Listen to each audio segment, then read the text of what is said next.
para todos os públicos.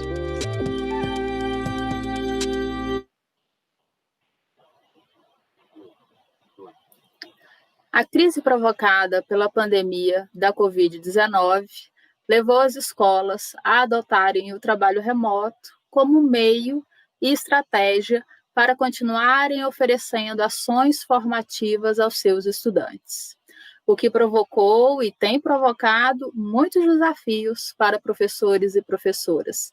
É sobre isso que vamos dialogar hoje no nosso programa.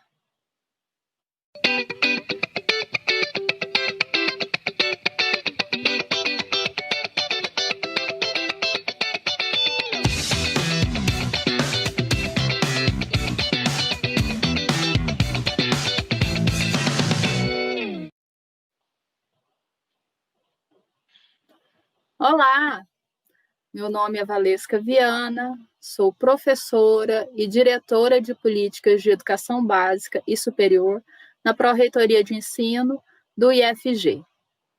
A pandemia da Covid-19 trouxe muitas mudanças para o trabalho das professoras e dos professores, para a vida dos estudantes e seus familiares, e também, certamente, para o trabalho dos gestores educacionais.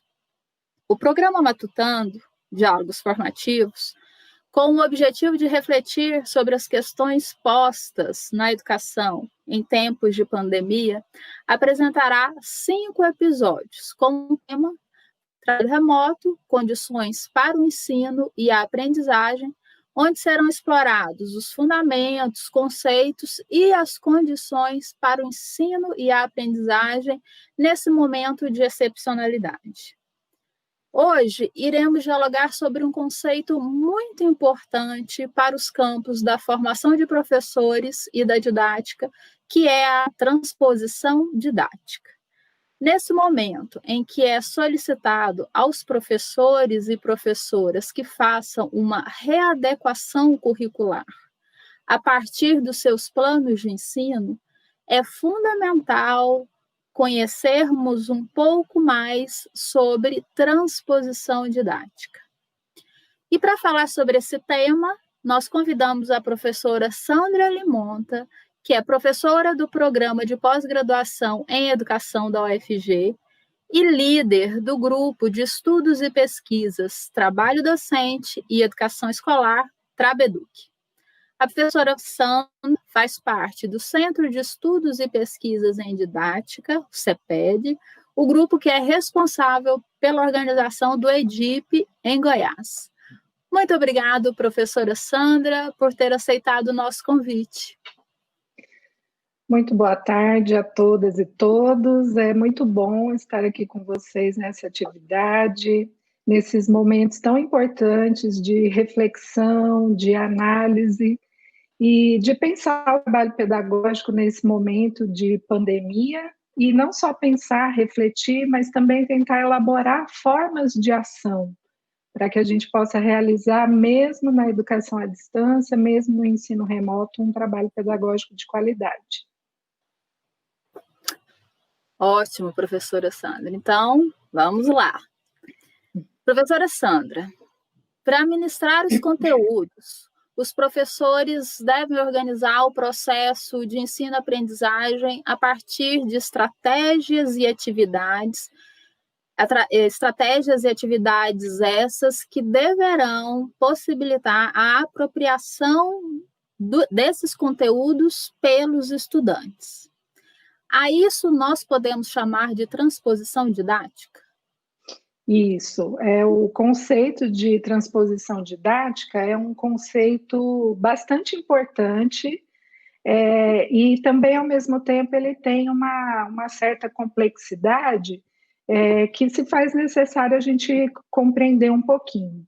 Eu trabalho com esse conceito, eu tenho feito pesquisas sobre o ensino escolar e eu trabalho com o conceito de trabalho pedagógico, trabalho didático, transposição didática, principalmente a partir de 2 autores, que depois as pessoas que estão assistindo, né, vão ter acesso à bibliografia que eu vou citar agora, que é o Yves Chevalat que é um livro que infelizmente não está publicado ainda em português, ele está publicado em espanhol, mas é de fácil acesso, e da Nereide Saviani, que é a irmã do nosso conhecidíssimo professor Dermeival Saviani, e que tem um livro muito interessante, que eu recomendo mesmo a leitura para todas as professoras e professores, e que acho que pode contribuir bastante para pensar o trabalho pedagógico nesse momento, que é o livro Saber Escolar, Currículo e Didática. A transposição didática é isso mesmo, Valesca, mas é um processo de transformação do conhecimento científico, do conhecimento cultural em conhecimento escolar. Para esses autores, né, a escola não ensina os conhecimentos científicos, culturais, artísticos, filosóficos no seu estado puro, mas há um processo de transformação do conhecimento em conhecimento escolar.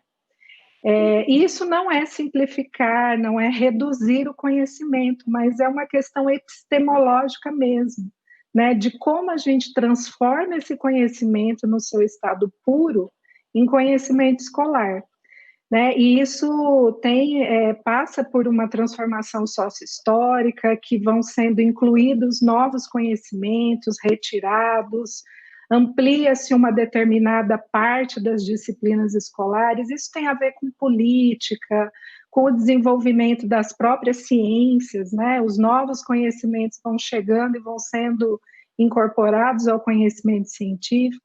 Enfim, a palavra é transformação.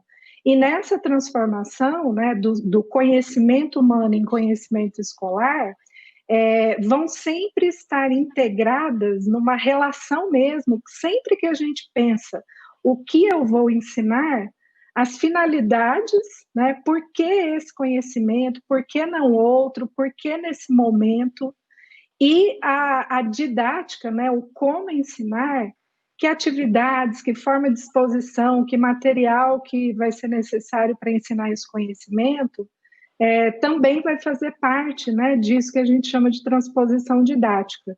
Em síntese, né, a transposição didática é a transformação do conhecimento humano em conhecimento escolar, e essa transformação, além de ser uma revisão epistemológica, vamos dizer assim, né, dos conceitos e dos conhecimentos, é também uma transformação que é construída, né, pelas finalidades e pelas formas de ensinar, né, pela didática, como você colocou muito bem.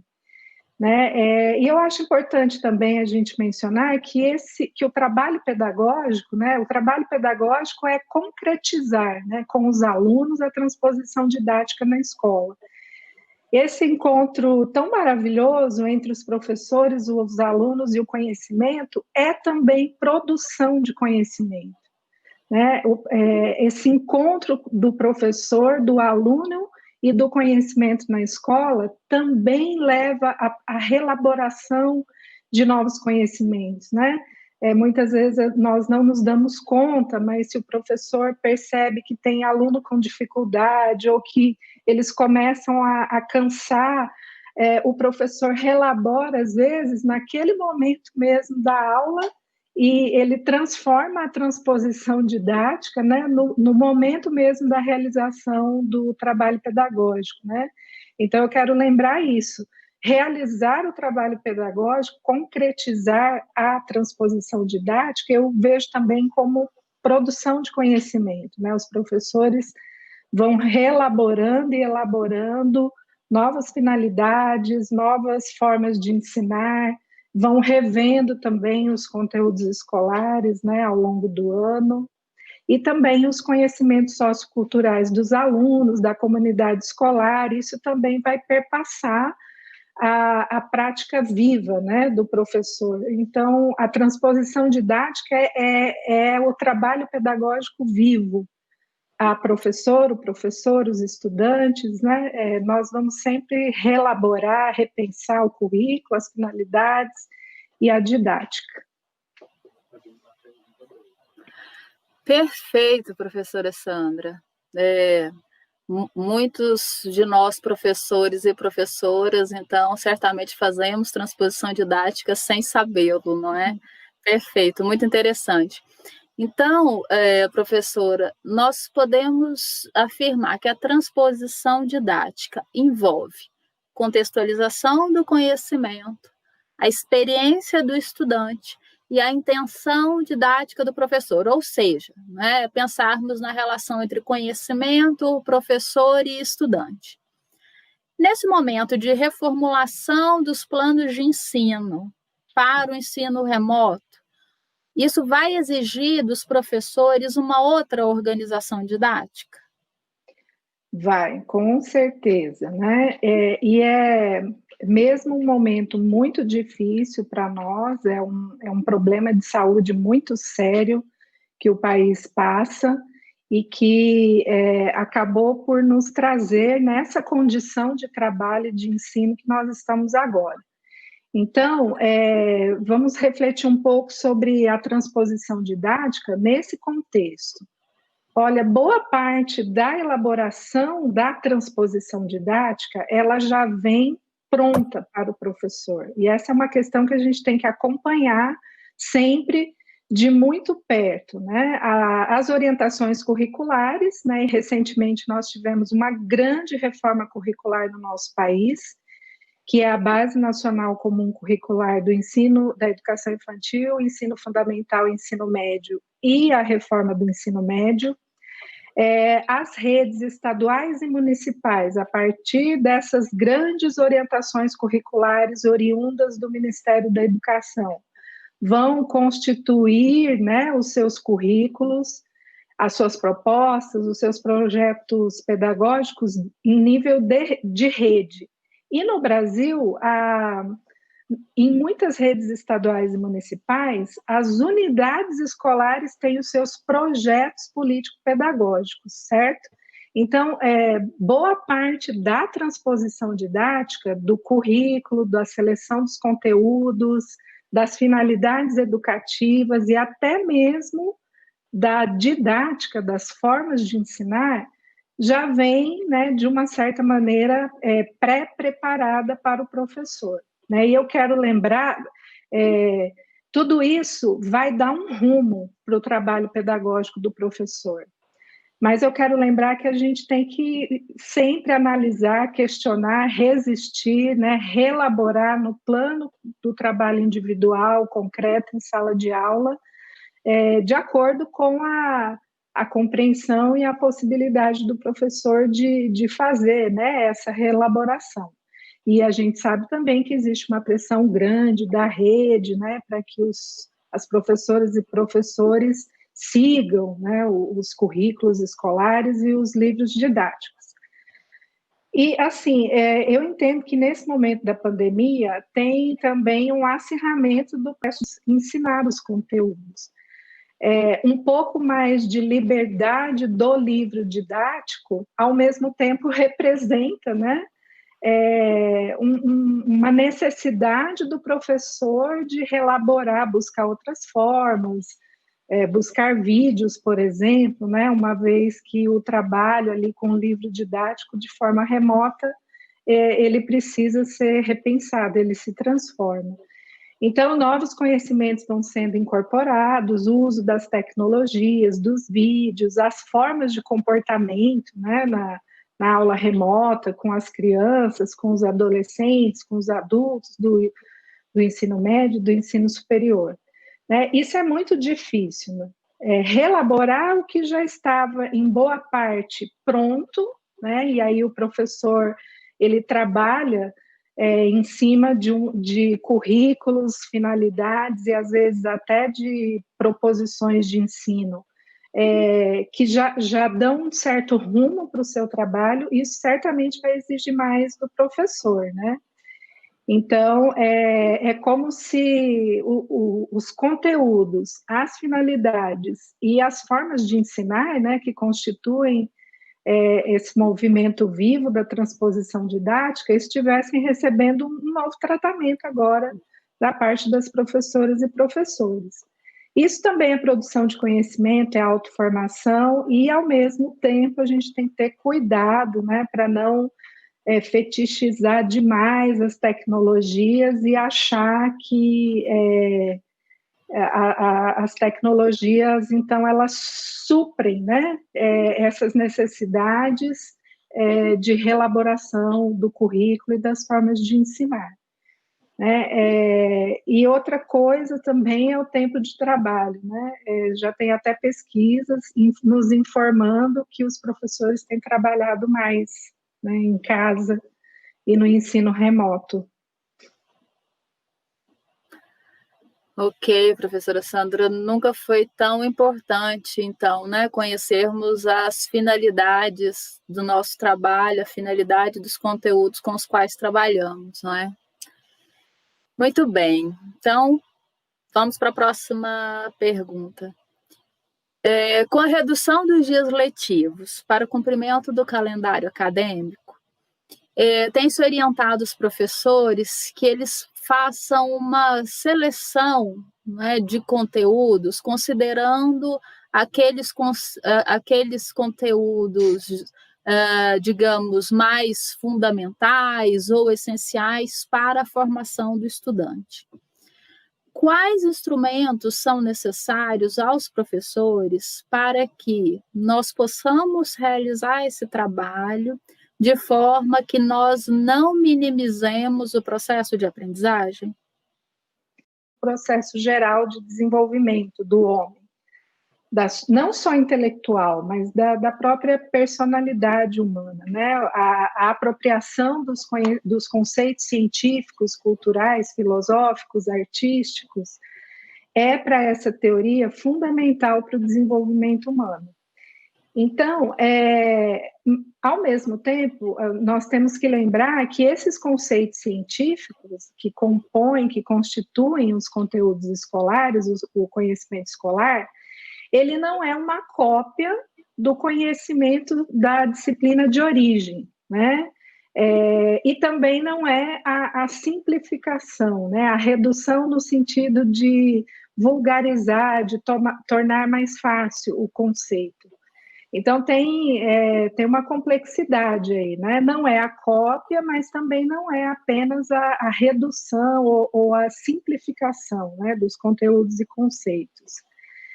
Mas, sem dúvida, tem uma correspondência entre a disciplina escolar e a disciplina científica, né, que deu origem a esse conhecimento escolar. Né? Nós vamos sempre estar diante da necessidade de rever, de reelaborar essa sistematização dos conteúdos. Né? E essa sistematização é isso mesmo, é a seleção, a inclusão, a exclusão, a reelaboração de partes do conteúdo, de conceitos que o professor compreende como sendo os mais importantes. Ok. Bom, daqui a pouco vamos falar um pouco mais sobre ensino remoto e as condições para o ensino e aprendizagem, tendo como foco o trabalho docente. Voltamos já.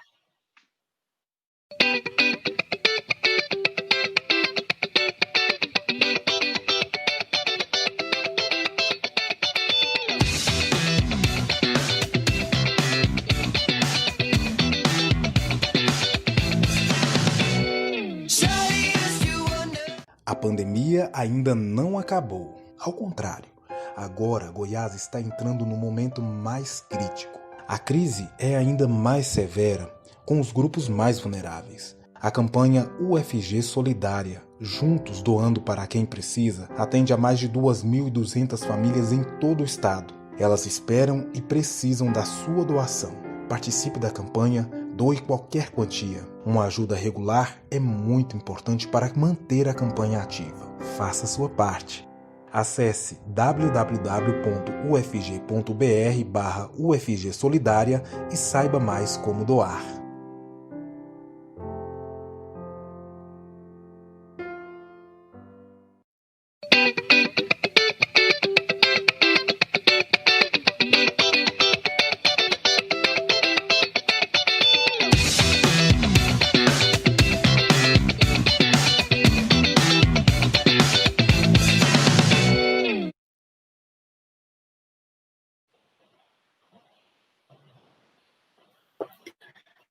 Estamos matutando com a professora Sandra Limonta sobre o trabalho remoto e as condições para o ensino e aprendizagem. Embora o desenvolvimento de cada estudante seja singular numa mesma turma ou sala, os estudantes compartilham condições comuns para a aprendizagem. Já é bastante desafiador para o professor organizar situações de ensino em sala de aula presencial que atendam a todos e a cada um. Como fica isso no trabalho remoto, professora Sandra? Eu acho essa questão bem interessante. Particularidades de cada um de nós para aprender alguma coisa nova, e é a situação comum, no sentido de que é uma situação coletiva, comunitária, de estarmos em comunidade com as outras pessoas, com o professor. E nessa situação comum da aula, da transposição didática, o professor ele objetiva que todos compreendam, participem, se interessem pelo assunto, façam as atividades que ele propõe. Então, é muito interessante. De um lado, é uma relação dialética, a gente pode dizer. De um lado, a força do trabalho pedagógico do professor, que tende para a homogeneização da aprendizagem de todos. E a singularidade, a particularidade de cada aluno, as suas dificuldades, os motivos, as disposições, né, para essa ou para aquela disciplina. Então, sem dúvida, eu acho que é do conhecimento de todas as professoras e professores que os alunos, eles aprendem os conteúdos escolares a partir da sua história pessoal e dos conhecimentos prévios, né? E boa parte desses conhecimentos prévios também são aprendidos nas situações da vida, do cotidiano.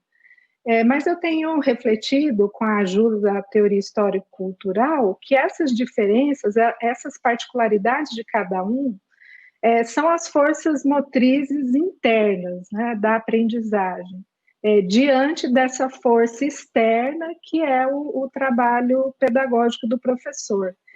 E na medida em que o trabalho pedagógico vai ganhando um ritmo, que o professor vai envolvendo os estudantes, ele consegue intervir, ele consegue perceber as diferenças e as dificuldades, e você tem razão. No ensino presencial, a professora e o professor, eles conseguem, às vezes, reorganizar o trabalho pedagógico na medida em que essas particularidades dos alunos vão emergindo. Às vezes, a gente consegue fazer isso numa aula, identifica uma dificuldade e já interfere. Você tem razão, no ensino remoto, né, essa possibilidade de acompanhar, ela vai ser diferente. Eu penso que propor pequenas atividades com maior frequência talvez seja uma possibilidade. Ótimo, ótimo, professora. Bom, nas suas pesquisas mais recentes, você tem trabalhado com a teoria do ensino desenvolvimental. Que orientações ou pressupostos didáticos dessa teoria podem nos ajudar a pensar a transposição didática e as metodologias de ensino?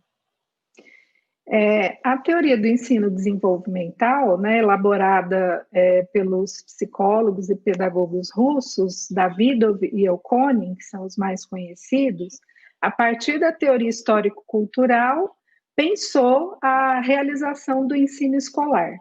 E eu vou apontar um princípio didático dessa teoria que talvez a teoria do ensino desenvolvimental, Davidov e Elkonin, os nossos professores e professoras podem não conhecer, mas eles conhecem esse princípio didático, né? Porque aqui nós temos Paulo Freire, o próprio professor Libânio, Saviani, que trabalham também com esse princípio didático, que é o seguinte princípio: aprender não é receber do professor o conteúdo na sua forma pronta e acabada, como um conjunto de informações, de definições, que os alunos conseguem, às vezes, reproduzir, mas não conseguem compreender, né?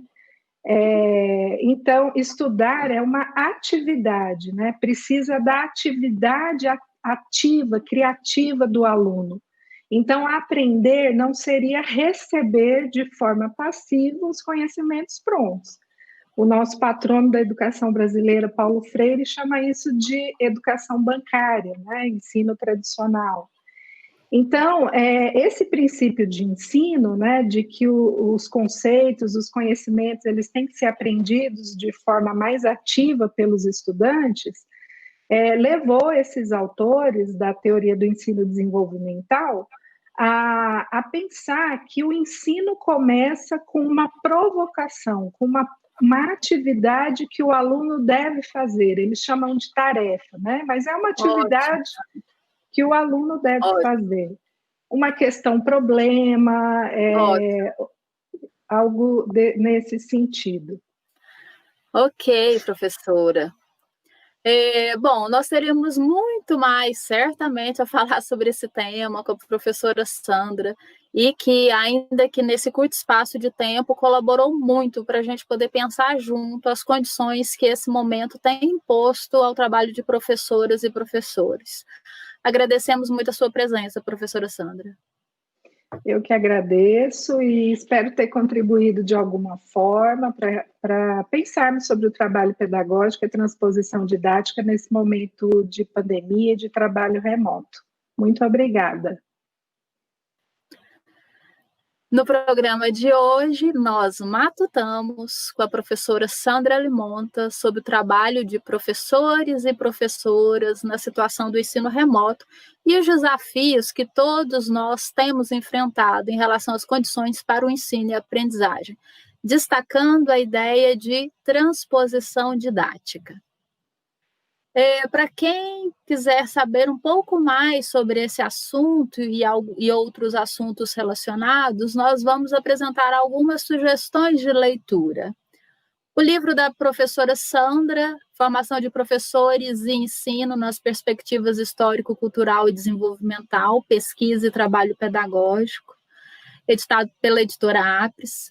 O livro do autor citado pela professora Sandra, La Transposition Didática de Saber Sábio ao Saber Ensinado, do Yves Chevalar. O livro do professor José Carlos Libânio, Democratização da Escola Pública. E o livro, também citado pela professora Sandra, da Nereide Saviani, intitulado Saber Escolar, Currículo e Didática, Problemas de Unidade, Conteúdo, Método e Processo Pedagógico. No próximo encontro, nós vamos matutar com o professor Júlio Van, do IFG, e a queridíssima professora Catarina de Almeida Santos, da UNB, sobre as condições domiciliares de ensino e aprendizagem. Muito obrigada por sua participação e esperamos todos no próximo encontro.